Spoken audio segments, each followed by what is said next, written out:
9वीं शताब्दी। राजस्थान के अधिकांश इलाकों पर परमार राजाओं का शासन था। इन राजाओं की राजधानी थी अहिछत्रपुर, जिसे आज हम नागौर के नाम से जानते हैं।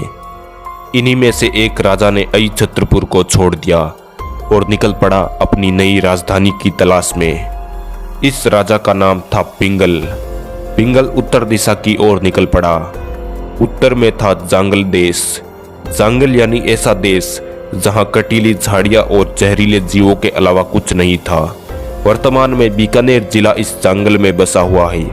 राजा पिंगल जांगल देश के बीचों बीच जा बैठा और वहीं उसने अपनी नई राजधानी भी बनाई, जिसका नाम रखा गया पुगल।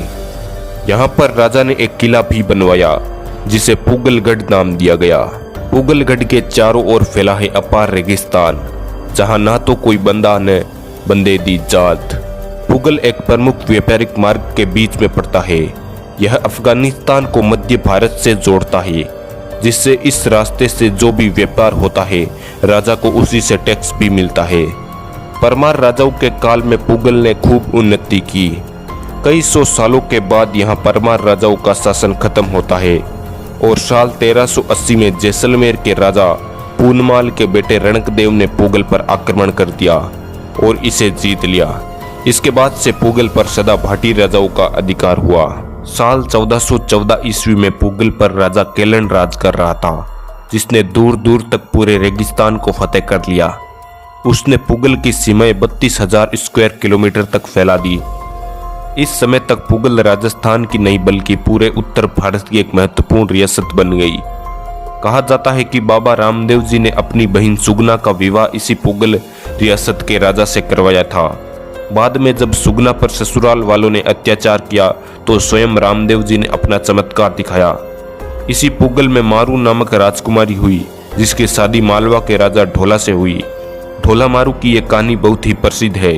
15वीं सदी में राव बीका ने अपनी नई राजधानी बीकानेर बसा ली थी, जो पुगल से कुछ ही दूरी पर थी। उस समय पुगल का राजा शेखा भाटी था, जो मां करनी का अनन्य भक्त था। शेखा को यह जरा भी बर्दाश्त नहीं हुआ कि किसी दूसरे राजा ने उसकी राजधानी के ठीक समीप ही एक नया राज्य बसा लिया। शेखा बीकानेर पर आक्रमण करने की तैयारी करने लगा।